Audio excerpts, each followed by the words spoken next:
Bonsoir à tous et merci de nous retrouver au cœur de l'information axée sur le développement. Le grand rendez-vous ouvre un nouveau package de 5 numéros ce soir. Le tout premier sera fait de 4 plateaux suivis du journal. Le journal vient à 19h45. Avant ça, la météo.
Vous êtes bien évidemment sur le grand rendez-vous, chers téléspectateurs. Commencerons déjà avec un conseil de nutritionniste ce soir. Que vous soyez propriétaire ou locataire de la maison que vous habitez, il est bon d'avoir son jardin potager juste à côté. Oui, c'est très important, mais premier avantage, vous êtes sûr de la qualité de ce que vous mangez, mais le débat reste intact autour du deuxième avantage qui concerne bien évidemment le coût. Mangeons-nous moins cher quand on a son jardin potager à la maison? Réponse tout à l'heure de l'ingénieur agronome sur Monde Agricole. Du carburant, on en a tous besoin. Oui, on en a besoin pour faire fonctionner pratiquement tout business et satisfaire, pourquoi pas, la plupart de nos besoins. Mais le revers de l'utilisation du carburant amène le gouvernement du Bénin à se concentrer sur la qualité. Donc, une décision prise, on met le filtre tout simplement. Oui, les carburants de mauvaise qualité ne seront plus acceptés au Bénin, surtout venant d'une certaine origine. On en parle tout à l'heure sur la rubrique Nature et bien-être version environnement. C'est ce lundi sur le grand rendez-vous. Et puis nous sommes dans la ferveur de la CAN. Le Bénin sera à l'affiche demain. Et on se pose la question de savoir mais quels sont les avantages d'un pays quand il participe bien sûr à une telle compétition comme la Coupe d'Afrique des Nations. Au-delà du trophée, il y a de l'économie qui s'anime autour, bien sûr, de cet événement-là. Et c'est de ça que nous allons parler tout à l'heure avec l'expert de ce grand rendez-vous. On parlera également de la protection des données sur Autant Savoir. Oui, les pertes, on les enregistre pratiquement tous les jours, parlant bien sûr des données liées, bien sûr, à l'informatique ou au numérique. On se pose la question de savoir s'il faut se fier désormais aux outils et comment les utiliser. Vous aurez la réponse tout à l'heure de Noah Agbafa Padonou, oui, notre expert maison, parlant bien sûr d'éthique au Bénin. Alors, nous allons continuer avec vous, chers téléspectateurs. N'oubliez surtout pas qu'à 19h45 exactement, elle sera là. Estelle, Espérance, Aurore, Pazou pour le journal. Bonsoir Estelle. Bonsoir à vous, Asium Simplice Gaba. Le rendez-vous, c'est pour tout à l'heure à 19h45. Ce sera avec quel menu? Alors, pour la CAN, l'équipe nationale livre son premier match demain. Les écureuils seront face aux Black Stars du Ghana. Un soutien indéfectible, c'est la promesse des supporters béninois. La décision du Conseil des ministres du 22 mai 2019 est formelle. Il n'y aura plus de tôle ondulée non laquée au Bénin. Nous avons tendu notre micro à quelques vendeurs pour se prononcer. Et puis, l'allaitement exclusif au sein diminue la mortalité infantile, les maladies courantes de l'enfance et protège la vie de l'enfant. Au-delà, il garantit une bonne santé à la mère. On en parle dans le journal et ce sera bien évidemment à 19h45. Alors, que dire alors donc des papas qui se font toujours allaiter, Estelle? Assure, je n'en sais rien. Absolument rien. Ah oui, j'ai réussi à vous arracher ce sourire-là ce soir. Merci beaucoup à vous. Allez, rendez-vous tout à l'heure à 19h45 pour le développement des sujets annoncés pour le journal. Alors, le grand rendez-vous, c'est tout de suite, on démarre avec les plateaux. Oui, on reçoit bien sûr Agnat Onifade-Bello et son invité. On va parler bien sûr de la protection des données.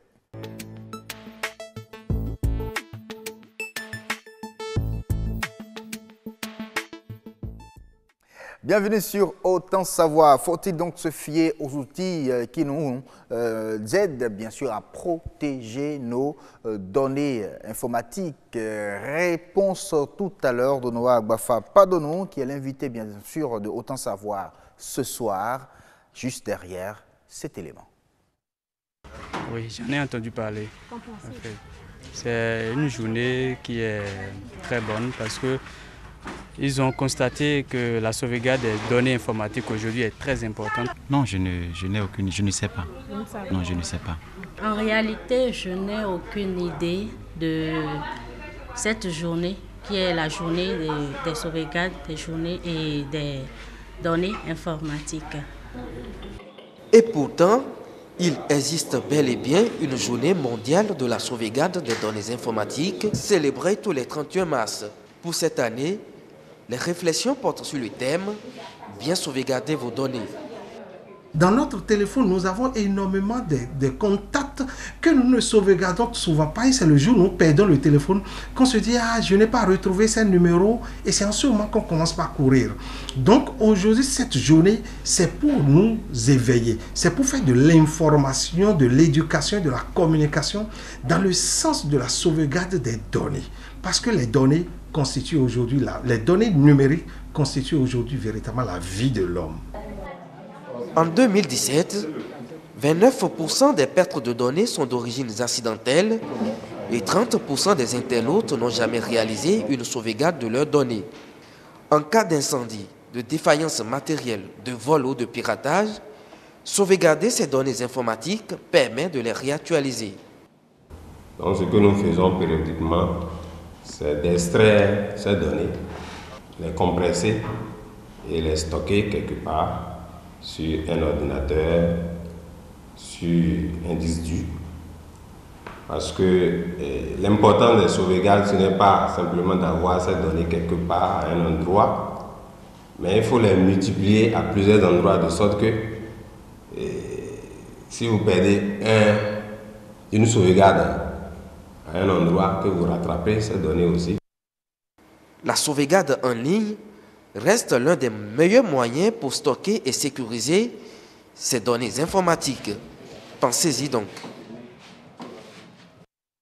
Ah, on verra bien hein, si vraiment la sauvegarde en ligne est la meilleure manière, meilleur processus en tout cas de pouvoir sauvegarder donc ces données. On a sur ce plateau M. Noah Agbafa Padonou, docteur en système d'information. Bonsoir. Bonsoir, Sio. Merci beaucoup une fois encore d'avoir répondu présent à notre appel. C'est un plaisir. Alors, surtout quand ce sont les données informatiques qui vous appellent, vous vous rendez toujours disponible. Je n'ai pas le choix.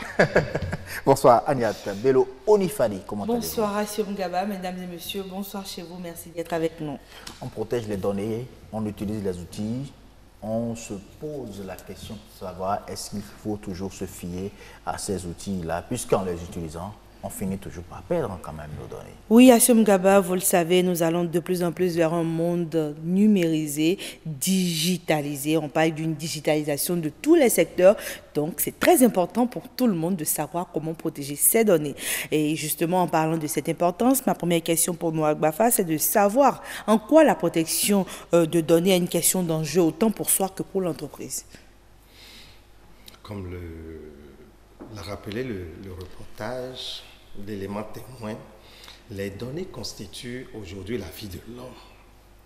Vous voyez, observez un instant que vous prenez votre téléphone et que vous ne retrouvez plus les contacts. Je prends simplement les contacts. Vous voyez combien de fois on s'affole. Vous achetez un téléphone parce que vous avez des photos, vous avez des vidéos, vous avez des messages dans un téléphone que vous n'arrivez pas à transférer dans un autre. Juste là, vous ne les avez pas perdus. Vous voyez combien de fois on est stressé. Vous prenez l'exemple d'une entreprise comme MTN qui, un bon matin, perd le fichier de tous ses clients. Vous voyez quelle catastrophe cela représente pour tout le Bénin. Donc, vous comprenez que les données constituent la vie de l'homme. La vie, autant même sa vie physique que sa vie même morale. Les données aujourd'hui, lorsque l'homme, c'est un homme de communication, un homme d'information. Et quand nous parlons d'information, nous parlons de communication, nous parlons de données. Oui. Je vais aller à Parakou. Si je n'ai pas d'informations sur Parakou, je ne pourrai pas m'y rendre. Et vous comprenez, les informations sur Parakou, je les trouverai où?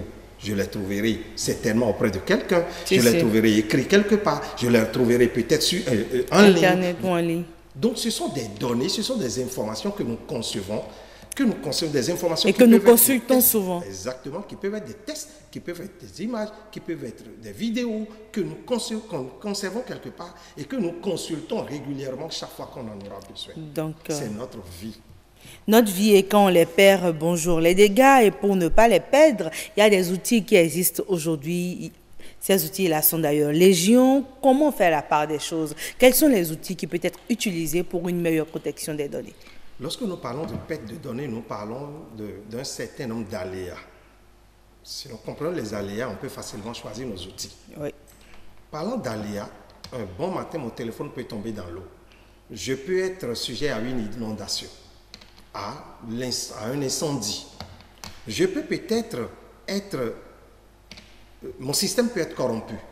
Oui, un virus. Un virus, ou tout simplement une malformation, ou un dysfonctionnement. Même du téléphone. Du téléphone ou même de mon ordinateur ou de l'outil que j'utilise pour produire ou pour conserver le matériel. Données. Ça arrive régulièrement à exactement.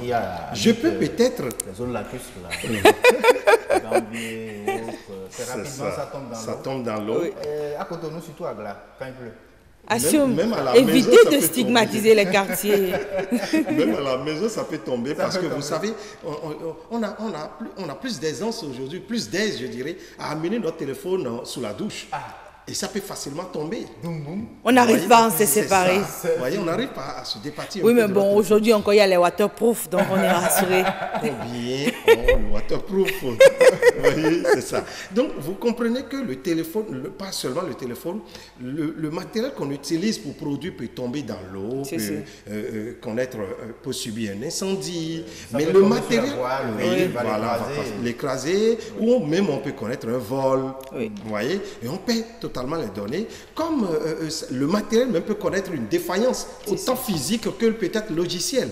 Voilà un peu les aléas auxquels sont confrontés généralement les outils que nous utilisons pour produire et pour conserver nos données numériques. D'accord. Donc, quel outil il faut utiliser? Il y a plusieurs outils. Oui. Nous avons plusieurs outils. D'abord pour conserver, puisque nous parlons de conserver, nous ne parlons pas encore de protéger. Nous parlons de conserver. Pour conserver, c'est qu'il faut utiliser les mémoires. Les mémoires chez nous, c'est ce qu'on appelle, c'est tout dispositif sur lesquels on peut enregistrer une information et qui est capable de conserver l'information et qui aussi est capable de nous restituer l'information à la demande de l'utilisateur. C'est ça que nous appelons mémoire. Donc mémoire pour un utilisateur, nous avons des mémoires qui varient et surtout en fonction de leur capacité et en fonction de leur utilisation. Nous D'accord. avons nos cartes mémoire que nous utilisons dans nos téléphones. Nous avons des cartes mémoire qu'on utilise dont le format est différent qu'on utilise sur les caméras. Oui. Nous avons les disques durs, nous avons les cartes, nous avons aujourd'hui les cartes mères. USB. Avant, on avait les cartes mères. Les cartes mères sont les cartes principales de l'ordinateur. Nous avons les clés USB, nous avons les cartes mémoire, nous avons les CD, nous avons les disquettes qu'on utilisait, nous avons les rubans qu'on utilisait. Vous voyez, c'est ça. Mais aujourd'hui, la sauvegarde a évolué. On peut sauvegarder sans un support physique. Oui. Là, on va utiliser les outils de sauvegarde en ligne. Oui. Là, on en a parlé dans le cloud, par exemple. Dans le cloud, par exemple. Donc, on peut créer un dossier dans lequel qu'on achète en ligne sur des serveurs distants. Ah, donc, c'est pas gratuit. Il y en a de gratuits. Lorsque vous avez votre Gmail, votre téléphone, vous allez constater que lorsque vous achetez un autre téléphone, il suffirait tout simplement de donner votre compte Gmail et vous retransférez encore tous vos fichiers. Ça veut dire que c'est sauvegardé quelque part, mais vous n'aviez pas payé. Donc il y en a de gratuits, c'est du cloud que vous avez déjà fait. Là, vous n'avez pas payé. Donc généralement, les systèmes de cloud, aussi qu'on perd nos données, c'est très rare, extrêmement rare. C'est possible parce que toute œuvre humaine, vous voyez, c'est possible. Mais je vous assure que la probabilité que cela arrive est extrêmement minime parce qu'on utilise souvent des technologies RAID. La technologie RAID, c'est que la même information est répétée sur plusieurs disques. Donc, lorsqu'il y a un disque qui pète, il y a toujours un autre disque sur lequel on peut retrouver la même information. Ouais, donc, il y a faible chance que nous perdons nos données. On aurait posé la même question à MTN. Est-ce qu'il arriverait un moment, dites-vous la possibilité, la probabilité, elle est presque nulle. Presque nul, parce que généralement, c'est des disques redondants. Donc, lorsque l'information tombe sur un disque, l'information est répétée en même temps sur un autre, répétée sur un autre. Donc, tous les disques ne peuvent jamais tomber au même moment. D'accord. Donc, il y a forte chance de récupérer toujours l'information quelque part. D'accord. Il nous reste 3 minutes. Et Noah Agbafa, là, on parlait des outils. Oui. Finalement, on se rend compte que l'outil que vous préférez, que vous proposez, c'est le cloud. Vous vous rendez compte? Je ne le dis pas. Maintenant, pourquoi beaucoup optent pour l'outil le moins cher? Parce que souvent... Moins cher, oui. Vous savez, aujourd'hui, je n'appellerai pas le nom d'un pays, mais de l'Asie, aujourd'hui, nous sommes envahis par des mémoires. Ces mémoires qui nous coûtent véritablement moins cher, mais qui n'offrent pas les mêmes qualités. Mais compte tenu du faible coût, du faible pouvoir d'achat de l'Africain et particulièrement du Béninois, on préfère acheter ces outils qui sont beaucoup plus moins chers. Mais on ne se préoccupe souvent pas de la qualité. Alors qu'on aurait pu, puisque nos données nous sont très chères, il faudrait normalement acheter un outil, un support de sauvegarde de qualité. D'accord. Donc, le bon outil seul suffit-il pour s'assurer d'une bonne sécurité des données? Mais non. Parce que le bon outil seul ne suffirait pas. Parce que je vous ai dit, cet outil, c'est beaucoup plus pour des sauvegardes. Mais pour protéger vos données, puisqu'il faut d'abord protéger. Lorsque vous ne protégez pas, même si vous produisez, ou même que vous sauvegardez, à tout moment, votre outil de sauvegarde peut encore perdre les données. Nous avons, des fois, nous sauvegardons sur une clé USB, nous mettons ça dans un ordinateur et nous les perdons. Oui. Nous perdons ces données. Vous voyez, d'abord, c'est parce que cela dépend de la qualité de l'outil d'une part, mais d'autre part, cela dépend des outils de protection que nous utilisons. Vous allez constater qu'il y a beaucoup de personnes qui enregistrent leurs fichiers, mais un bon matin, ne savent même pas où. Oui, voilà exactement. Parce que nous n'avons pas un antivirus sur l'outil qui produit l'information. Regardez votre téléphone. Vous savez, il y a des antivirus pour les téléphones. Il y en a même de gratuits qu'on peut télécharger de gratuits. Mais combien de personnes se préoccupent de mettre un antivirus sur leur téléphone? Non, c'est souvent sur l'ordinateur qu'on fait attention. Pour mettre sur l'ordinateur. Oui. Or, déjà sur le téléphone, puisque nous nous connectons à un Wi-Fi, c'est que nous pouvons alors facilement copier un virus. Puisque nous nous connectons à un autre téléphone, par exemple, nous prenons notre Sender, je me connecte à vous. À partir du Sender, je vais prendre un fichier, c'est que je suis aussi ouvert pour copier des virus. Donc, il nous faut normalement un antivirus sur notre téléphone. Au-delà de cela, comment protégeons-nous lorsque nous prenons notre fichier? Est-ce que nous-mêmes nous mettons des mots de passe? Parce que généralement, nous ne sommes pas seuls à utiliser un téléphone, un ordinateur, même un téléphone. Nous ne mettons pas de mots de passe. Or, le mot de passe, vous allez voir des gens qui utilisent des mots de passe comme chien, chat, ou qui utilisent leur propre prénom comme mot de passe. Donc, c'est trop facile. On aura le temps de revenir sur la sécurisation des données, parce que là, l'aspect sécurisation aussi est important. Là, on s'en va. C'est ça qui fait la protection. D'accord. De ce que nous avons sauvegardé. Justement, on aura le temps de revenir un peu sur l'aspect sécurisation. Merci d'avoir été avec nous sur ce plateau, Assum Gaba. Oui, nous l'annonçons, si vous permettez, nous annonçons aux téléspectateurs que pour une bonne période, les lundis, sur Autant Savoir, nous allons faire TIC. Donc, si vous aimez les TIC comme nous, prenez le rendez-vous dorénavant tous les lundis. Ah oui, le lundi digitalisé sur Autant Savoir, ici le grand rendez-vous. Merci beaucoup à vous. À très très bientôt. Le grand rendez-vous, oui, on va jouer un peu au foot si vous voulez, mais pas pour le trophée, hein, pour le business, tout simplement. C'est l'espère.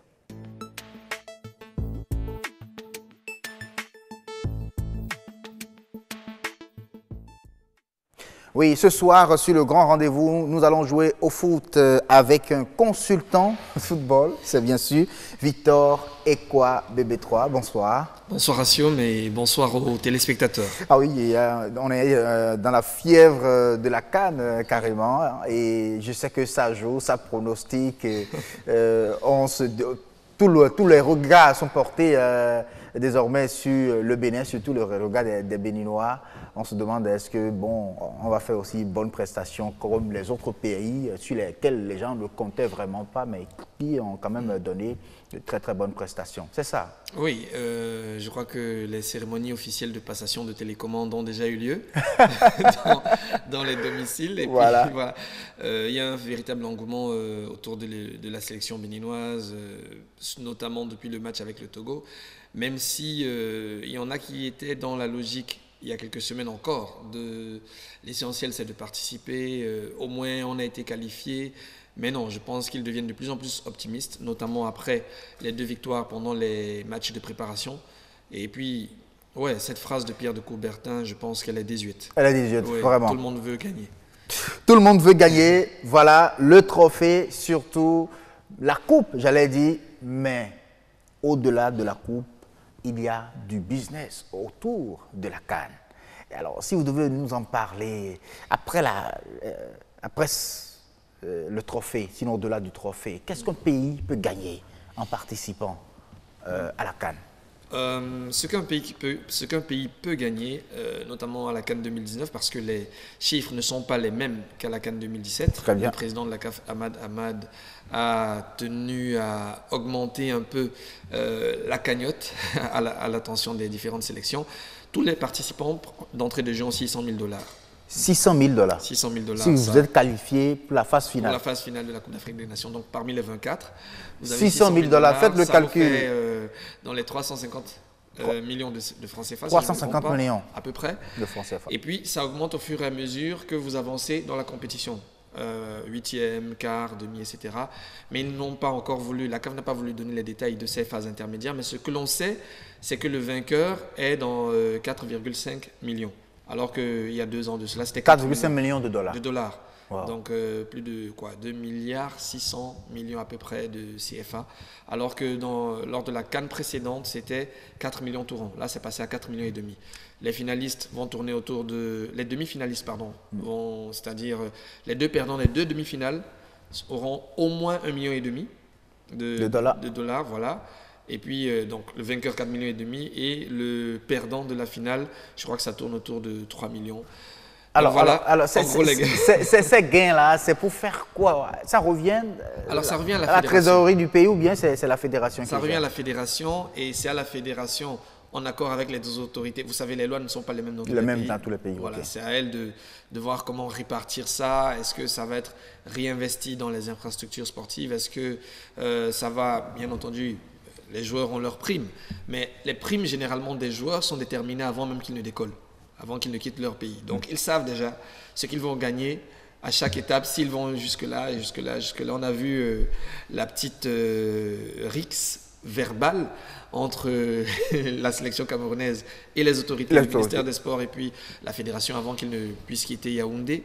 Donc on connaît toutes ces choses-là bien à l'avance, même chez les dames qui actuellement jouent la Coupe du Monde féminine. Donc peu importe ce que la fédération prendra après, ils savent déjà ce qu'ils vont donner à leurs joueurs s'ils sortent au premier tour, s'ils sortent au 8e, s'ils vont jusqu'en finale, etc. Donc voilà. Mais il y a un autre business qu'on est en train de découvrir, surtout ces derniers jours, avec la nouveauté au niveau bien sûr des écuries concernant bien sûr le maillot, la vente des maillots aussi. Il paraît que c'est aussi... oui, c'est quelque chose de très rentable. Alors j'ai vu sur les médias sociaux, des gens se sont plaints. Par exemple dans la partie septentrionale du pays, parce que la seule boutique agréée, la nouvelle est tombée hier, c'est... Bon, peut-être qu'il ne faut pas donner... Il ne faut pas donner, mais elle est à Cotonou. Elle est à Cotonou, oui. Voilà, je pense que la fédération est en train de réfléchir au moyen de faire parvenir quelques lots. Je crois qu'ils en ont reçu 800, faire parvenir quelques lots dans le nord du pays et demander plus en termes de commandes. Maintenant, ce qui crée la polémique, évidemment, c'est le coût. On a parlé de 25 000 francs CFA. Alors, le maillot. Le maillot, oui. Waouh. Ce qu'il faut savoir, c'est vrai que compte tenu du pouvoir d'achat des uns et des autres, ça peut choquer. Et ça fait quoi, 9 ans qu'on n'est plus allé à la CAN. Et même quand le Bénin y allait, ce n'était pas aussi organisé que ça. Donc je tiens à dire aux gens... qui gagne quand on achète le maillot à 25 000 francs? Est-ce que c'est la fédération, c'est le pays ou c'est l'équipementier? En premier lieu, l'équipementier, vu que c'est lui qui produit, puisqu'il vous habille, il faut bien qu'il ait un retour sur investissement. La fédération a peut-être un pourcentage, mais ce que je veux dire aux gens, c'est ils ont raison d'être choqués compte tenu de leur pouvoir d'achat, mais ils n'ont pas raison parce que c'est l'un des moins chers. Si vous voulez acheter, si vous voulez acheter de la qualité, je ne parle pas des contrefaçons, les originaux coûtent très cher dans le monde du football. Je vous prends un exemple simple. Si vous voulez le maillot de la sélection anglaise, vous êtes au minimum à 36 000. Ça, c'est pour les tailles des enfants. Les adultes, ça va à 40 46 000. Même chose pour la France. Même chose pour les clubs les plus grands, qu'on aime bien suivre en Ligue des Champions. Donc, ce n'est pas 25 000 francs. C'est mais pour une équipe nationale... Oui. Je pense qu'il faut... Maintenant, après, on peut se dire oui, mais quand on va chercher les coûts de fabrication, on parle de commerce équitable. Je sais que BB24 a fait plein d'émissions là-dessus, bien sûr. Alors, les mêmes qui nous produisent des maillots qu'ils imposent à nos nations plus ou moins faibles économiquement à des prix pareils, c'est les mêmes qui font travailler des enfants dans des usines indiennes, pakistanaises et chinoises, ou même des adultes, mais avec de très faibles revenus. Donc, on peut se poser la question de est-ce que vraiment on ne pourrait pas avoir ces maillots-là peut-être à 10 000 francs? À 10 000 francs. Mais ça ne dépend pas uniquement de la fédération, bien loin de là. Tout ce business autour de la CAN a lieu en Égypte. Ça va permettre quand même à l'Égypte d'être beaucoup plus visitée. C'est carrément le tourisme qui va prendre de la côte dans ce pays. Beaucoup parce que vous avez vu les subventions accordées par le ministère pour les Béninois qui s'étaient montrés favorables, qui avaient envie d'y aller, qui avaient déjà leur billet d'avion, leur visa. Le ministère a voulu les aider. Donc vous pouvez imaginer les 24 autres pays qui... bien entendu, il y a des pays qui ont des ressortissants sur place et n'ont peut-être pas trop envie de se déplacer, d'aller si loin. Mais il y a toujours quelques dizaines de gens qui ont les moyens d'y aller, qui y vont. Il y a aussi ceux-là qui sont subventionnés qui y vont. Donc ça fait quand même pas mal de monde. Maintenant, depuis que la CAN a commencé, on voit que les stades sont remplis. L'affluence est très faible.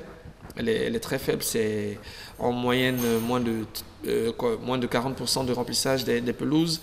Alors, peut-être à cause du coup, je tiens à signaler que tous ceux qui vont en Égypte ne vont pas pouvoir voir les matchs. Oui, c'est important de le dire. Parce que vous allez d'abord en Égypte, une chose est d'y aller et une chose est d'avoir l'argent pour aller au stade.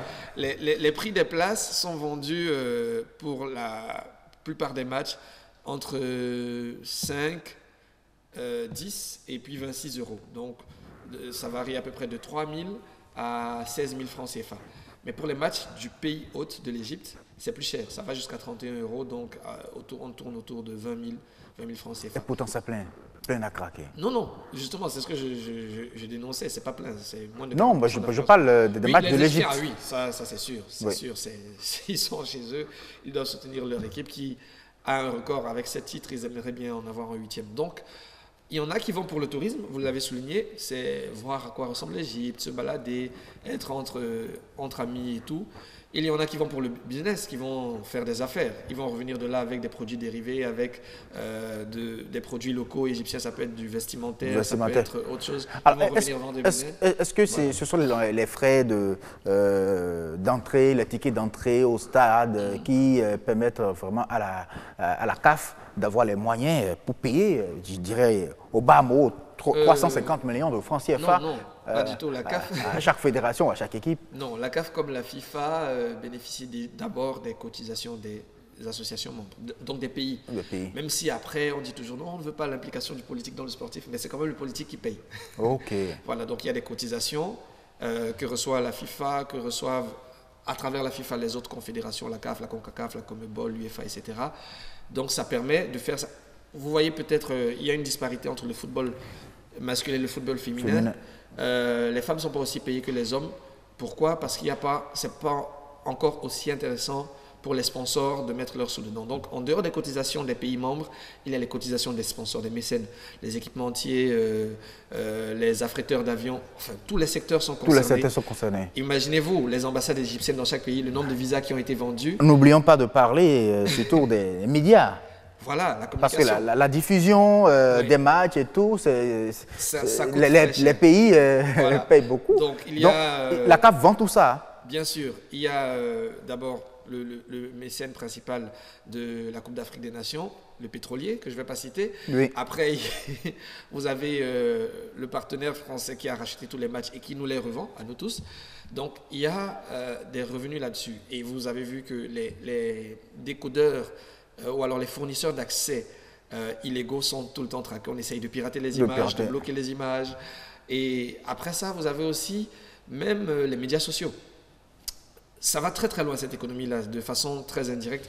Le simple fait que vous, Asium, achetiez 500 francs, 1000 francs de forfait Internet pour regarder un résumé de 2 minutes du match d'hier sur YouTube, ou bien ne serait-ce que pour commenter dans des groupes WhatsApp, il y a une redistribution qui remonte jusqu'à ce niveau-là. Jusqu'à la CAF. Il y a les visas qui ont été achetés, il y a les places de stade, il y a les produits dérivés. Quand vous êtes au Caire aujourd'hui, il y a des écharpes, il y a des souvenirs à l'image de l'Égypte, du Bénin, du Cameroun, du Ghana, etc.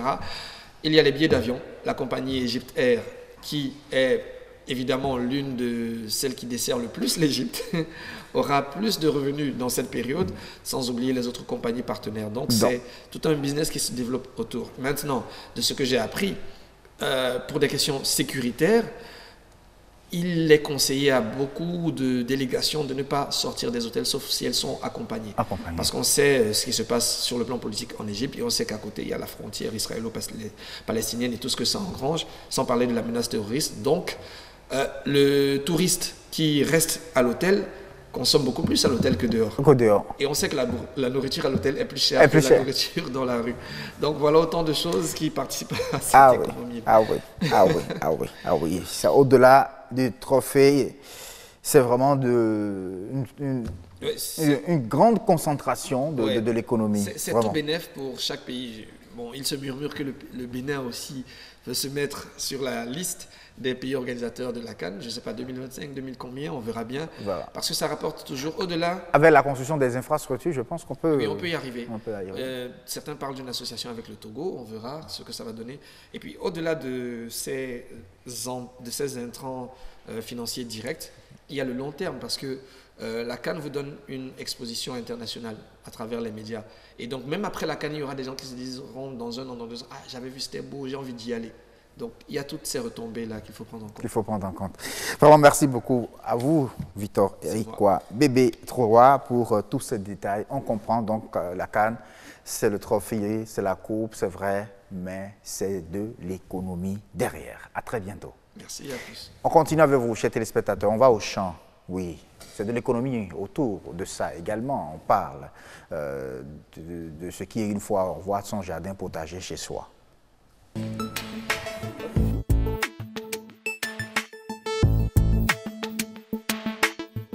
Alors, s'il est bon donc de produire ce qu'on mange en ayant bien sûr son jardin potager à la maison, on se pose la question de savoir mais qu'est-ce que cela coûte en réalité? Quel est le coût? Le débat tourne autour bien sûr de cet aspect du sujet, avoir donc son jardin potager à la maison. On va revenir là-dessus tout à l'heure avec l'invité de Karamat Agbataou, après juste cet élément.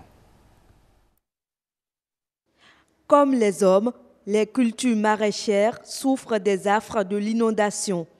Et pour la plupart des maraîchers, la saison des pluies apparaît souvent comme une période redoutable parce qu'elle engendre d'énormes pertes. Cotonou est un peu plus bas que la mer, si bien que si la pluie tombe, on a des problèmes, on a des difficultés, beaucoup de légumes sont inondés.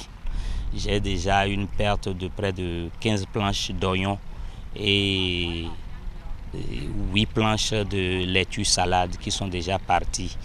Alors j'ai laissé cette partie-là. Ça ne peut que être après la saison pluvieuse que je vais commencer à travailler là. Ah mais c'est des centaines de milles, des centaines de milles. Vous savez que nos cultures maraîchères sont des cultures de 3 mois de durée. Le cycle c'est 3 mois au plus, 3 mois et demi, 2 mois.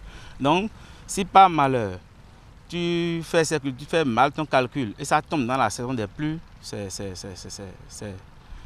dommage. La pluie, lorsqu'elle est en abondance, détruit les tubercules, mais également d'autres variétés de cultures. Les laitues et les grandes morelles, communément appelées gboman, les carottes, les navets, les légumes fruits, ce sont les concombres, les tomates, les piments et autres, ne supportent pas du tout l'eau. Durant cette période, la demande est forte et c'est donc à raison que les prix augmentent sur le marché. Parfois, ça coûte cher parce que les zones de culture sont inondées, parce que certaines plantes de laitue sont détruites par la pluie.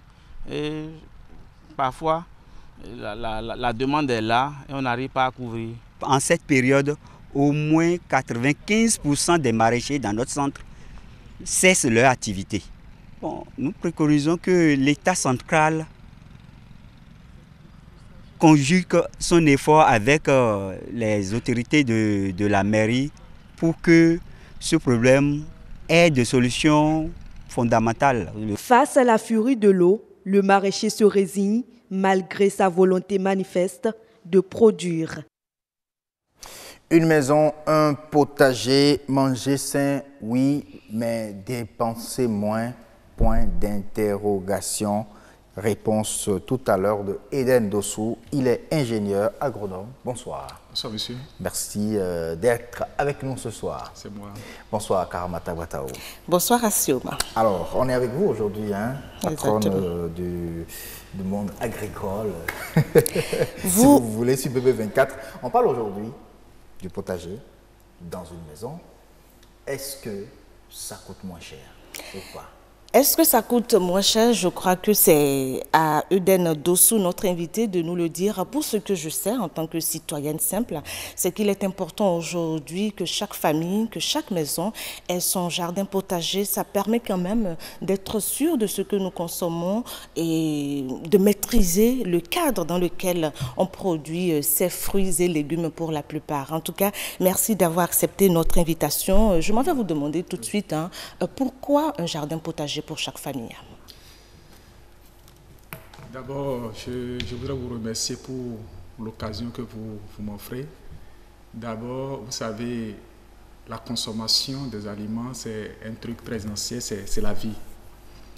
Et donc, avoir son alimentation à proximité et avoir une traçabilité, connaître la provenance de tout ce qui est comme intrant dans la production, c'est aussi très important. Parce que vous n'êtes pas sans savoir que les produits chimiques sont utilisés pour la production de nos aliments et qui constituent par exemple des aliments toxiques et qui engendrent au fait des maladies que nous ne maîtrisons pas comme les cancers, etc. Donc une fois que vous installez par exemple au niveau micro et un jardin dans votre maison, donc il a une traçabilité au niveau de la production, depuis les semences jusqu'au produit. Il y a une traçabilité, c'est vrai, mais l'inquiétude, la grosse question, c'est de savoir est-ce que c'est accessible à tout le monde, à toutes les familles? Est-ce qu'on peut le faire aussi aisément? Bien sûr, bien sûr. C'est à la portée de tout le monde. Et vous savez, avoir par exemple les légumes, les femmes sont là, vous êtes la tomate, avoir le piment à proximité. Je pense que ça fait partie des légumes qui sont beaucoup plus recherchés par les bonnes dames pour la cuisine. Donc, avoir ça à côté. Et d'ailleurs, je vais vous dire que même dans les villages, les gens ont déjà l'initiative. Vous allez voir, par exemple, dans les jardins des cases, à côté, à proximité des maisons, les bonnes dames ont leurs petits jardins qui sont là. Et quand vous voulez manger, vous allez, vous prenez la tomate et puis vous consommez. Mais ça s'achète ou ça se donne? Non, c'est gratuit. Pour ce volet dont je parle, pour ce modèle, c'est gratuit. Et donc, on peut aussi avoir ce type de potager dans son domicile. Oui. Donc, ça peut faire partie de l'aménagement du jardin. Encore que les locataires à côté de nous, on dit souvent que le locataire... Il n'y a pas d'espace. ne peut pas, mais les locataires peuvent s'entendre entre eux. Voilà. Et pour avoir, c'est pas un comme petit espace commune, oui. On peut avoir un jardin commun. À moins que la cour ne soit pas carrelée, parce que quand la cour est carrelée, ça fait appel à d'autres techniques, d'où le hors-sol. Est-ce que le hors-sol s'adapte justement aussi à cela? Bien sûr, et j'en viens. Au fait, nous pouvons aller avec les cultures sous serre et faire le hors-sol. Vous voyez, produire par exemple les plants et à partir sur les alvéoles et les transplanter par exemple sur des bacs où on produit le substrat qu'on apporte sur les bacs. Ça ne salit pas et vous produisez ce que vous avez comme légumes et vous les consommez comme la tomate, etc. Et je vais même vous dire que la maîtrise de l'eau est là parce que vous pouvez mettre un système d'irrigation, peut-être goutte à goutte, qui est là, ça ne coûte pas. Mais il faudra être formé avant et avant tout ça parce que tel que vous le dites, c'est pas... Il faut appeler juste un spécialiste. Vous savez, aujourd'hui, la compétence existe et les gens sont disponibles pour ces types de techniques. Et il y a des entreprises qui sont sur place et qui font ces genres de prestations à l'endroit donc de la population. Donc je pense que c'est un peu quelque chose de luxe, c'est quelque chose qui est à la portée de tout le monde. Quelque chose à la portée de tout le monde. En tout cas, ça, selon vos explications, ça vous permet quand même de savoir maîtriser aussi l'eau. Contrairement à ce qu'on a vu là, le potager sur un grand espace où quand il y a trop de pluie, ça cause des dégâts. Dans ce cas précis où nous parlons de potager, on ne parlera pas de dégâts. On ne parlera pas de dégâts, même au niveau du contrôle des nuisibles, tout ça, parce que vous savez, il y a un grand contrôle qui est là, mais ce que moi je voudrais même demander à ces propriétaires de maisons, c'est d'avoir un plan de jardin, c'est un plan d'aménagement des jardins, c'est important. Donc en dehors donc des jardins de détente, les jardins pour avoir par exemple les raies ou bien d'autres types de jardins que vous savez qui sont des jardins ornementaux. Donc il faut un jardin potager à côté et permettre quand même à la dame de pouvoir s'en procurer à tout moment. Est-ce que ça coûte moins cher ou plus cher en termes d'espèces sonnantes et trébuchantes? Moi, je voterai au fait la qualité du produit. Je voterai la qualité du produit parce que là, vous maîtrisez la semence. Vous savez que la semence n'est pas OGM. Déjà, ça part de là. Et vous savez déjà les intrants qui sont appliqués à votre culture. Ça, déjà, c'est quelque chose qui vous rassure. Vous voulez vous dire que c'est économique à la longue? C'est économique parce que, non, quand on voit ça par rapport à la santé, c'est économique parce que lorsque vous tombez malade, de l'autre côté, vous payez très cher. Et ça peut même vous coûter la vie. Donc, déjà, on peut déjà voir que l'importance va au-delà de ce que nous voyons. C'est un truc que tout le monde devait avoir à sa portée. Tout le monde devait l'avoir, donc ça ne coûte pas autant moins cher. Non, c'est moins cher. C'est moins cher. Juste que ça dépend de comment vous le voulez. Si vous demandez que les gens viennent vous faire l'installation de ça, ils font l'installation dans le suivi. Vous pouvez prendre ça en charge en faisant l'arrosage. Si vous avez des enfants qui sont dans la maison, ils vous donnent des instructions. Voilà, vous vous levez les matins ou bien les soirs, vous arrosez. Et voilà comment vous allez arroser. Quelle est la quantité d'eau que vous allez apporter au plant. On vous dit ça et vous le faites. C'est le spécialiste qui vous dit ça dès le démarrage en fait. Mais une fois ce point fait avec le client en question, plus de suivi par la suite. Il peut y aller seul, même sans technicien. Sans technicien, c'est une possibilité. Il peut arriver que la dame ou le monsieur n'est pas disponible pour faire tout ça. Donc ça peut aussi faire partie du contrat de prestations. Donc les gens peuvent venir pour faire l'entretien.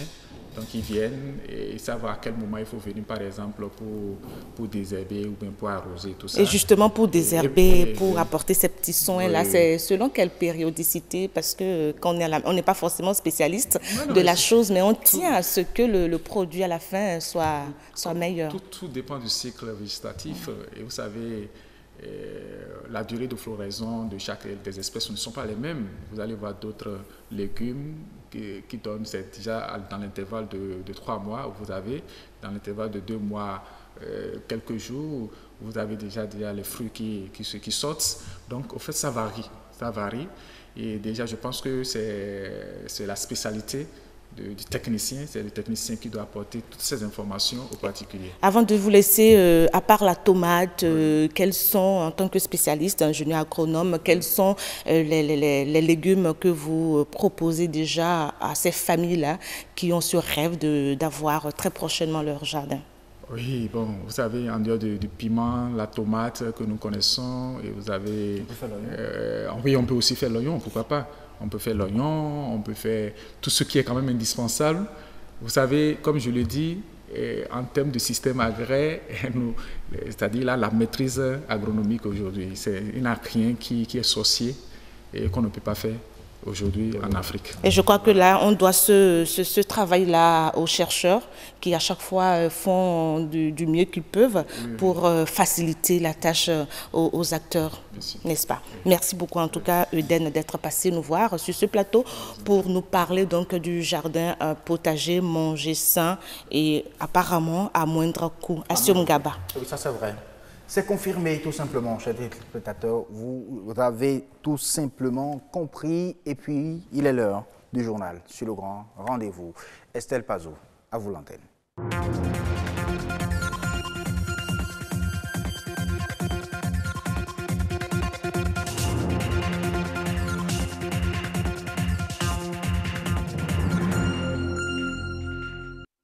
Bonsoir à tous et bienvenue dans cette édition du journal. Les écureuils du Bénin livrent demain leur premier match pour le compte de la CAN 2019. Ils seront face aux Black Stars du Ghana. Quelques heures avant, les supporters affirment leur soutien. C'est officiel, il est désormais interdit au Bénin l'importation, la commercialisation et l'utilisation des tôles ondulées non laquées. La décision a été prise en Conseil des ministres le 22 mai dernier et les vendeurs se prononcent. Et puis, l'allaitement au sein contribue à la santé de la mère et de l'enfant. Il favorise le développement et protège le nourrisson contre les maladies infectieuses et chroniques. Plus de détails dans ce journal.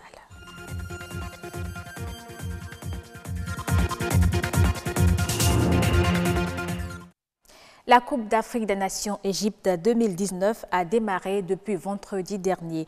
À quelques heures du premier match des écureuils du Bénin contre les Black Stars du Ghana, tous les regards sont tournés vers le stade du Caire. À Cotonou, les amateurs de football sont de cœur avec leur équipe nationale et n'entendent ménager aucun effort pour les soutenir jusqu'à la victoire. Suivez ici quelques propos de supporters recueillis par Hermance Aounou. C'est la victoire ou rien. Nous reviendrons au Bénin avec la victoire. En ce moment, c'est que l'état d'esprit est très bon et les joueurs sont dans de bonnes dispositions. Et donc, nous sommes totalement confiants avec l'espoir de passer au minimum le premier tour et même d'aller en quart ou en demi-finale. Ça va être un match essentiellement physique et technique. Vous auriez dû constater que les équipes sont techniques, c'est vrai, mais qu'il y a eu de l'énergie dans l'air, aussi bien du côté de l'Égypte que du Zimbabwe.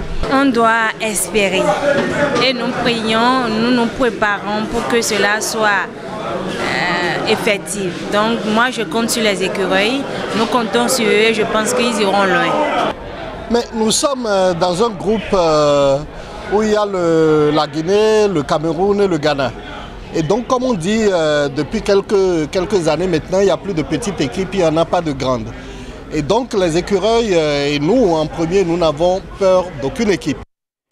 Aujourd'hui, 24 juin, c'est la journée anti-contrefaçon. C'est une journée internationale d'origine anglo-saxonne qui existe depuis 1998. Son objectif est de sensibiliser le grand public aux conséquences de la contrefaçon, tant du point de vue économique que celui de l'environnement ou encore de la santé. Pour rappel, la contrefaçon est un fléau qui touche de nombreux secteurs. L'industrie du luxe, les médicaments, les pièces automobiles, les appareils électroniques et bien d'autres encore. Non, à cette décision du Conseil des ministres du 22 mai 2019, elle interdit l'importation, la commercialisation et l'utilisation des tôles ondulées non laquées au Bénin. Le gouvernement avance un souci de préservation de santé en s'appuyant sur des observations des spécialistes. Quelles appréciations les commerçants font-ils de cette décision? Le moratoire leur permet-il d'écouler les stocks disponibles? Nadège Sani et Calvador Aronou se sont rendus sur quelques lieux de vente. Voici leur reportage. Plus de tôles ondulées galvanisées non laquées au Bénin. Le décret du gouvernement interdisant l'importation, la distribution et l'utilisation dans un délai d'un an de ces feuilles de tôle a été pris en Conseil des ministres. Chez les commerçants de ce matériau de construction, la décision semble être bien perçue. Un gouvernement d'or, ça tôle galvanisée. Le gouvernement interdit la vente des feuilles de tôle ondulées au Bénin à cause des reflets dus aux rayons solaires qui sont nuisibles pour les yeux. Et même quand ces tôles sont rouillées, le gaz dégagé par ces tôles nous rend malades. Lorsque vous allez dans la sous-région, que ce soit en Côte d'Ivoire, au Ghana ou au Nigeria, aujourd'hui, la tendance est d'utiliser des tôles laquées. Au-delà de ça, il y a quand même un aspect technique. Parce que lorsque vous prenez les tôles que nous utilisions par le passé, l'oxydation vient du fait qu'il n'y ait pas une protection. Ce qui fait que sur des projets donnés, pour les écoles par exemple, on exigeait à ce qu'on fasse, n'est-ce pas, des peintures sur les tôles. Désormais, seules les feuilles bacalures, les tôles ondulées laquées, les tôles laquées zinquées auront droit de citer. Ces tôles allient esthétique et résistance, même si à l'achat, le coût semble élevé. Environ 60 à 90 000 francs CFA pour ces matériaux modernes, contre 35 à 40 000 francs CFA pour les tôles ordinaires. La chaleur faisant son effet, ces genres de tôles permettent justement de ne pas trop sentir la chaleur. Alors la différence peut-être à l'achat, le client constate que les tôles laquées sont plus chères, mais attention, elles durent beaucoup plus dans le temps. Même si les marchands de ces équipements n'éprouvent aucune objection face à la décision, ils ont quand même quelques inquiétudes. Si les tôles qu'on doit vendre désormais sont importées et si le coût peut être le même que celui auquel nous vendons les tôles ondulées et ne pas nous créer des soucis pour la vente, c'est bon. Nous allons demander peut-être au gouvernement de revoir les mesures d'accompagnement comme on l'a fait en son temps pour les tuiles. Donner 12 mois pour des gens qui ont stocké, vous savez, le déstockage, ce n'est pas systématique. Pour certains vendeurs ayant requis l'anonymat, cette décision du gouvernement est un peu précipitée et répond plus à un souci d'esthétique. Que deviendraient donc les milliers de stocks existants et même en route pour le Bénin? Qu'adviendrait-il des sociétés existantes uniquement pour l'importation ou la fabrication de ces feuilles de tôle et de leurs nombreux employés? Pour l'heure, ces questions peinent à trouver réponse. Parlons à présent de la santé de la mère et de l'enfant. Mettre son bébé au sein dès sa venue au monde sauvegarde la vie de la mère et celle de l'enfant. L'allaitement au sein est un moyen sans égal de fournir une alimentation idéale.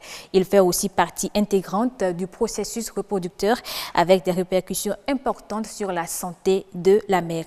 Reportage Marianne Bossemidi. Source de vie pour le nouveau-né. La mise au sein du bébé les minutes qui suivent l'accouchement devrait être systématique selon les professionnels de la santé. Les avantages sont prouvés. Cet allaitement maternel va aider la mère à faire ce que nous appelons une involution utérine. La première cause de décès des femmes à l'accouchement, ce que nous appelons le décès maternel, vous savez, c'est l'hémorragie de la délivrance. La mise au sein précoce peut permettre de lutter contre cette hémorragie de la délivrance. Tout simplement parce que quand nous allons, une fois l'accouchement fait, immédiatement, dans l'heure de l'accouchement, si l'enfant est mis au sein, en même temps, il y a un phénomène neuro-hormonal qui se déclenche et il y a sécrétion d'oxytocine qui permet donc d'éviter cette hémorragie de l'adhésion. Le simple fait que l'enfant est mis en contact de sa maman, ça lui permet de conserver la température à laquelle l'enfant était déjà dans le ventre. Et donc, on ne crée pas un vide tout de suite après la naissance de l'enfant. L'enfant, en poursuivant l'allaitement maternel, c'est que nous favorisons son développement, mais pas seulement un développement, le développement de son cerveau. Pour la mère, rien qu'en pratiquant l'allaitement maternel, je vous le dis, c'est que ça lui permet par exemple d'éviter le cancer du sein, le cancer de l'ovaire. En faisant cet allaitement maternel, c'est que la maman est en train donc de créer déjà un lien affectif entre l'enfant et elle. Lien affectif entre la mère et l'enfant, accentué par le colostrum, la sécrétion du premier lait maternel. C'est un concentré de lait qui regorge non seulement des éléments nutritifs qui sont très bien concentrés, qui permet à l'enfant rapidement d'avoir ce qu'il lui faut pour démarrer la vie de façon conséquente, mais en plus de ça, ça regorge des vitamines, notamment la vitamine A, qui joue un rôle important dans l'immunité, dans la croissance de l'enfant, et ça permet à l'enfant également de grandir normalement. Ce lait contient des anticorps et des globules blancs qui permettent donc à l'enfant donc de rentrer dans la vie avec une protection en attendant que son immunité s'installe. Compte tenu des bienfaits du lait maternel, il importe de sensibiliser les nourrices. Une tâche qui incombe aux sages-femmes et infirmiers qui sont souvent au contact des parturientes. On encourage peut-être à donner le sein, mais on n'assiste pas, au fait, la femme dans ce processus-là. Lors de nos stages dans les zones rurales, nous avions beaucoup constaté que sur le terrain, cette pratique, ça ne se fait pas. Alors que ça a assez d'importance pour la mère et pour l'enfant. L'allaitement maternel exclusif est requis durant les 6 premiers mois d'existence du nouveau-né. La mise au sein précoce réduirait de 30% le taux de mortalité de la mère. La Commission de l'Union européenne a lancé une requête de consultation avec l'Union douanière d'Afrique australe à propos des mesures de sauvegarde qui affectent les importations européennes de morceaux de poulet congelés. D'après l'institution, les droits de douane supplémentaires de 35,3% imposés en septembre 2018 vont à l'encontre des thèmes de l'accord de partenariat économique conclu entre l'UE et la communauté de développement d'Afrique australe. L'Union européenne espère que les deux parties trouveront un accord dans un délai de 40 jours. Au cas contraire, elle serait dans l'obligation de solliciter l'appui d'un tribunal d'arbitrage. Le Sénégal a célébré la Semaine nationale de l'enfant. Plusieurs phénomènes dont il souffre ont été objets de plaidoyer formulés par les enfants eux-mêmes. Les autorités présentes ont pris bonne note et entendent apporter tout leur soutien. Awa Ndiaye de la RTS. Ces cérémonies traditionnelles ont lieu chaque année pour commémorer la Semaine nationale de l'enfant. Les élèves de plusieurs écoles de Dakar et de la banlieue se sont relayés sur scène pour lancer des messages forts. La plaidoirie des enfants porte sur le mariage d'enfants, la mendicité, la protection sociale des enfants, les violences basées sur le genre et les non-inscriptions des enfants à l'état civil. Dans les contextes humanitaires, la prise en compte des enfants est souvent négligée et les défis majeurs auxquels ils sont confrontés dans ce genre de contexte incluent les violations de leurs droits tels que la participation, le droit de jouer, l'accès aux services de base tels que l'éducation, la santé, l'eau et l'assainissement, la nutrition et surtout la protection. Les autorités présentes ont apporté des réponses sur la protection de l'enfant et sur le thème de la journée de l'enfant africain intitulée « L'action humanitaire en Afrique, les droits d'enfants d'abord ». Je voudrais donc vous féliciter pour ce que vous avez fait, Monsieur le Directeur Général, et vous dire que nous prenons bonne note de votre engagement à travailler avec le gouvernement et l'ensemble des partenaires pour faire avancer toutes ces questions et ces problématiques qui doivent contribuer à mettre la protection de l'enfant au niveau qu'il faut dans le cadre du plan Sénégal émergent. Prestations théâtrales, concours de poésie sur les droits des enfants, démonstrations de secourisme ont marqué cette journée au Grand Théâtre. World Vision soutient les enfants et les jeunes à interpeller les gouvernants en les invitant à accélérer leurs efforts afin d'enrayer les fléaux qui minent la protection des enfants. Et c'est la fin de ce journal. Merci à vous de l'avoir suivi.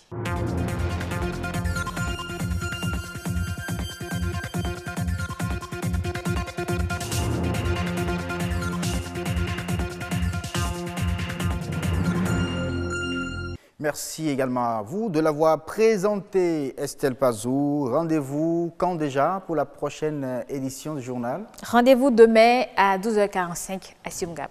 Et on y sera avec beaucoup de plaisir à 19h45 également pour le journal du soir. Pour le moment, le grand rendez-vous continue avec vous, chers téléspectateurs. Nous allons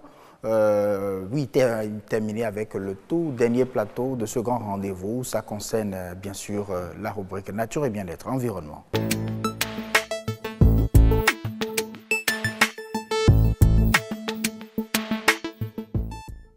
Ce soir, nous parlons du filtre posé donc par le Bénin face bien sûr au carburant, aux différentes origines du carburant.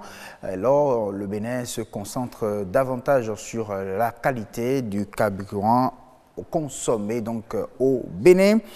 Mais comment faire en réalité pour en même temps assurer vraiment un environnement sain aux populations tout en utilisant le carburant pour faire fonctionner nos business et pourquoi pas satisfaire à nos différents besoins. C'est à cette question que nous allons répondre dans un instant. On suit d'abord ce reportage.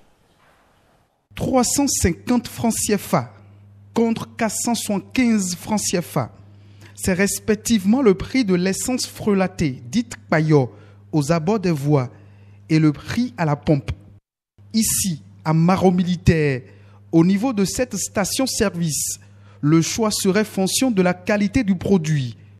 Si nous prenons le volet essence, prendre de l'essence à la station, déjà, c'est avoir de l'essence de qualité et respecter l'indice d'octane en matière de carburant. On vient nous approvisionner ici parce qu'on estime que le carburant qu'on prend ici est de bonne qualité, qui donne aussi une longue vie au moteur. Ça évite d'avoir beaucoup de pannes. Des pannes dues à l'utilisation de l'essence frelatée, dite paillot. Des motocyclistes en payent souvent les frais. Les mécaniciens sont unanimes sur le fait. L'essence de contrebande réduirait la durée de vie des moteurs. On a dit l'essence à l'étoile, et on le déchet. Et on le déchet, bon sinon support mais station du côté et on do avantage bon quelqu'un y a deux problèmes bon quelqu'un le grandi quand même bon quelqu'un le grandi. Et pourtant, l'essence paillot, c'est le choix de la plupart des Béninois. Si aujourd'hui l'État décide de diminuer le prix des carburants au niveau de la station, et il y a une différence par rapport à ceux des frélatés, nous sommes obligés de courir vers là où c'est moins cher. Même si c'est une différence de 25 francs, je préfère aller là où c'est moins cher. Donc, compte tenu de moyens, surtout les conducteurs de ZEM, ça, on cherche ce qui est abordable. C'est tout le monde. On cherche ce qui est abordable quand même. Le prix de l'essence à la pompe est établi en fonction des fluctuations du dollar et du prix du baril de pétrole à l'international. Entre station-service et essence dite paillot, difficile de se prononcer sur la qualité. Seul le consommateur est maître de son choix. Merci à vous, Patrick Adiagbodjou, pour ce reportage en plateau. Nous avons invité M. Clément Coton. Bonsoir, M. Coton. Bonsoir, monsieur le journaliste. Merci beaucoup d'avoir accepté notre invitation. Vous êtes le directeur de l'unité de protection de l'environnement au ministère du cadre de vie. Et ce soir, nous parlons avec vous de l'interdiction d'accès au carburant sale sur le marché béninois. Alors, Monsieur Clément Coton, est-ce à dire que le carburant consommé au Bénin n'est pas de bonne qualité? Merci, monsieur le journaliste. Comme vous l'aviez dit, je suis monsieur Clément Cortin. Je dirige l'unité de protection de l'environnement qui est en partenariat avec le ministère de Cap de Vie. Voilà. Merci. Oui. Et pour en revenir à votre question, c'est regrettable, très décevant de le dire. Nous nous retrouvons aujourd'hui dans une situation de qualité de l'essence d'origine douteuse parce que il y a quelques années, je crois que ça remonte en 2013-2014, où il y a une ONG, SUS, de nom de publié, qui s'est intéressée à la qualité de carburant envoyé en Afrique. Et pour une très simple raison, dans le cadre de leurs activités de protection de l'environnement et de la planète, ils se sont rendus compte que dans certains pays du Nord, Soudan, dans certains ports européens, c'est-à-dire Anvers, Rotterdam, Amsterdam, qu'on parle de l'essence de qualité africaine. Essence de qualité africaine. Donc il y a une qualité qui est européenne. Donc apparemment ils ont été surpris, ils ont dit mais alors c'est pas possible. Comment on peut parler de qualité africaine? L'essence c'est consacré, on peut pas, l'essence c'est l'essence. Donc ils ont voulu comprendre parce que c'est dans ces ports qu'on embarque tout ce que vous avez comme cargaison d'essence utilisée dans les stations. Dans nos pays d'Afrique, c'est de ces ports qu'on embarque la plupart. Donc, quand le débat s'est posé, ils ont voulu comprendre, ils n'ont pas pu. Il y a quand même des raffineries. Il y a des raffineries, tout. Donc, ils sont restés ici un peu... au Bénin. Mais oui, non, mais... Pardon, en Afrique, en Afrique, mais dans certains pays africains. Beaucoup de carburants que nous consommons viennent des pays du Nord parce que nos raffineries n'arrivent pas déjà à transformer complètement. Même le Nigeria, il y a beaucoup de leur brut va dans les pays du Nord et des fois, il leur arrive d'acheter aussi de l'essence. Donc, ils ont été surpris, ils ont dit, bon, mais comme on nous parle de qualité africaine, bon, nous irons en Afrique. Est-ce que ce sont les Africains qui ont défini ces normes-là? Non. Ce qui s'est passé, tout simplement, vous allez apprendre, je suis en train de vous le dire, quand ils n'ont pas pu avoir l'information dans les ports européens, ils sont venus en Afrique et ils ont ciblé 8 pays africains. Ah oui. Il y a notre pays, l'Angola, le Mali, le Sénégal, je crois Mozambique, en tout cas 8 pays africains où ils sont allés directement à la pompe. Et là où nous prenons notre essence, le commun des mortels. Et quand ils sont allés à la pompe, ils ont pris des échantillons. Ils ont acheté, comme tout le monde, des échantillons. Et ces échantillons, ils les ont envoyés dans des laboratoires en Europe. Et c'est de là, après les analyses de cette qualité d'essence, on a vu que les qualités d'essence vendues dans certains pays de l'Afrique de l'Ouest avaient un taux de soufre très énorme. Le soufre fait partie des métaux lourds, des particules qui sont très très dangereux pour la santé humaine et qui aggravent, c'est-à-dire qui sont très toxiques dans la pollution atmosphérique. Et ça, ils ont dit c'est pas possible. Ils ont constaté que le minimum de taux de soufre dans le gasoil ou que ce soit dans l'essence normale, ils étaient à 2000, 1500, 2000 ppm.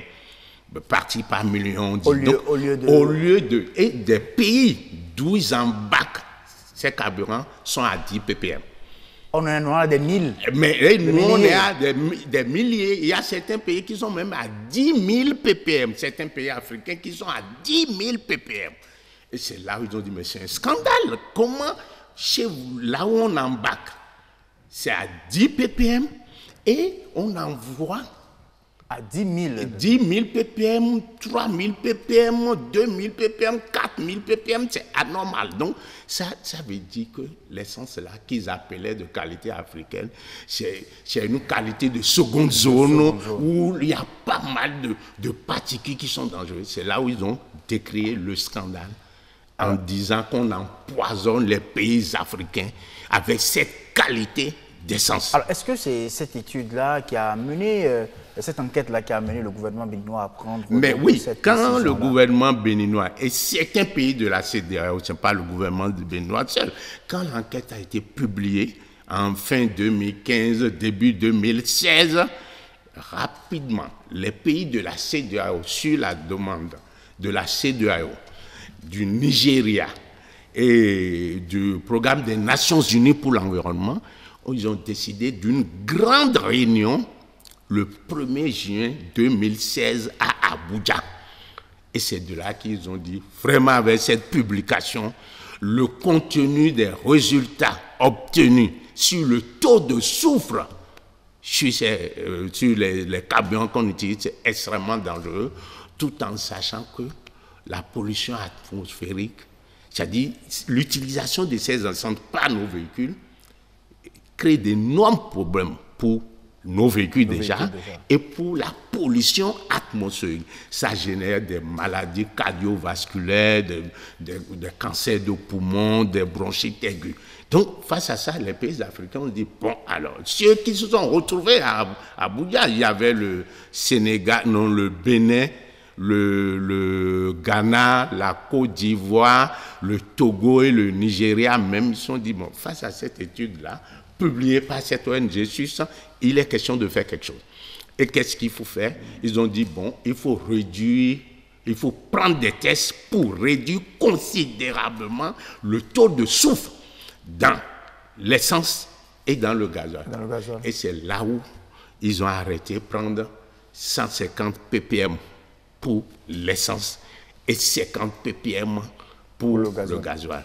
Donc ça, c'est une décision régionale où il y avait les pays de la CEDEAO, certains pays de la CEDEAO, et ça a été diligenté au Nigeria. Alors aujourd'hui, de quelle origine peut-on donc apprendre de l'essence qui va respecter ces normes-là au Bénin? Non, ce qui a été fait, et c'est là où on va en venir, la décision étant prise au Nigeria, il faut que désormais on importe de l'essence dont le taux de soufre soit 750 pour l'essence et 50 ppm, bien sûr, pour le diesel. Et c'est là, ces États ont dit, chaque délégation, en retournant chez elle, n'a qu'à informer les gouvernants pour qu'une décision soit prise.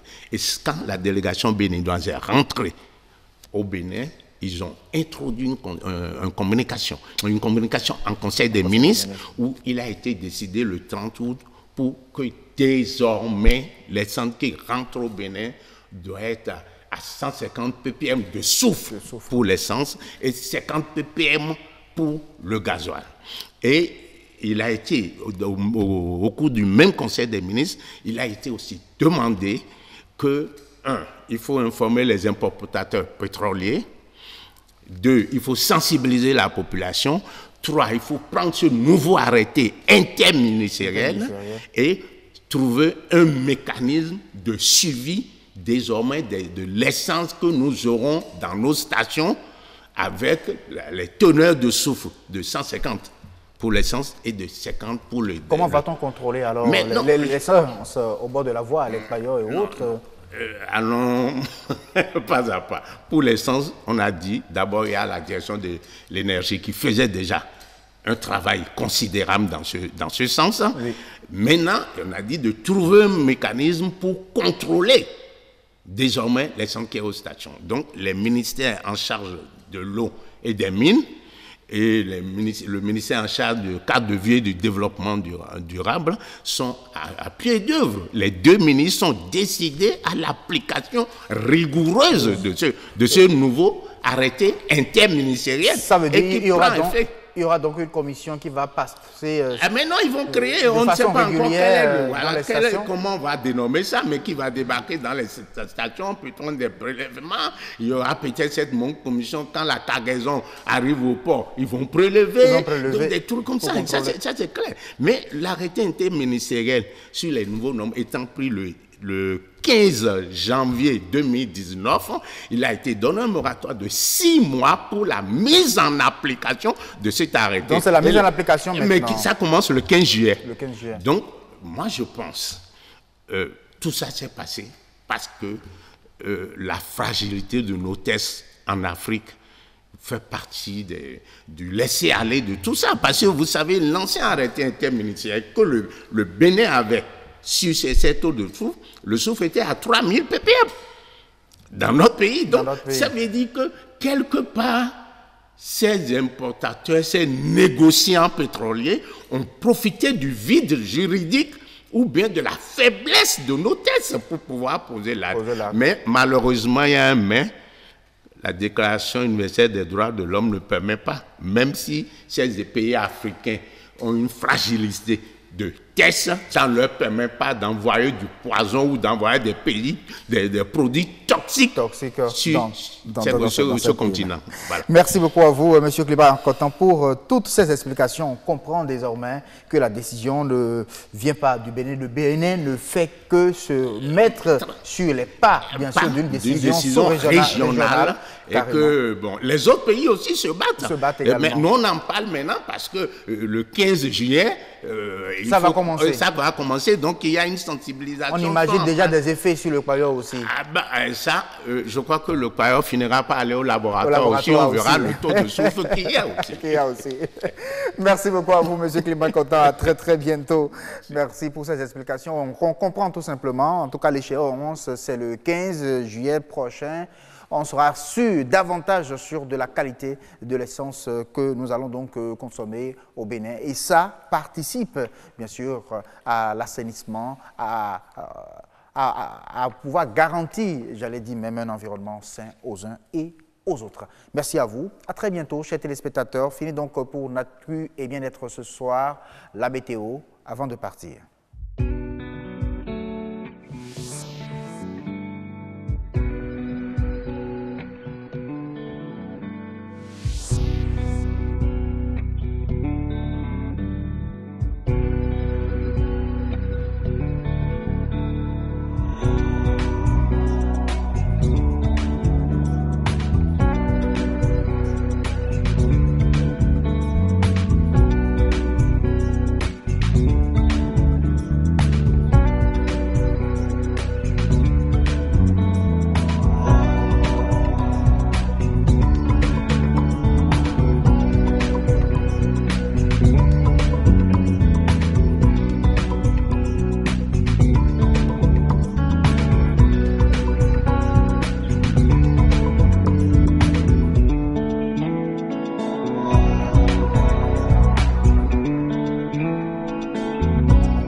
Allez, merci beaucoup à vous d'avoir effectué le tout premier voyage au monde de l'information. C'est sur le développement ce soir avec nous. C'est bien évidemment le grand rendez-vous. Nous vous souhaitons de passer une très bonne soirée, toujours en compagnie des programmes de BB24. On se donne rendez-vous demain à 19h00 pour le numéro 2 de la semaine. Ciao.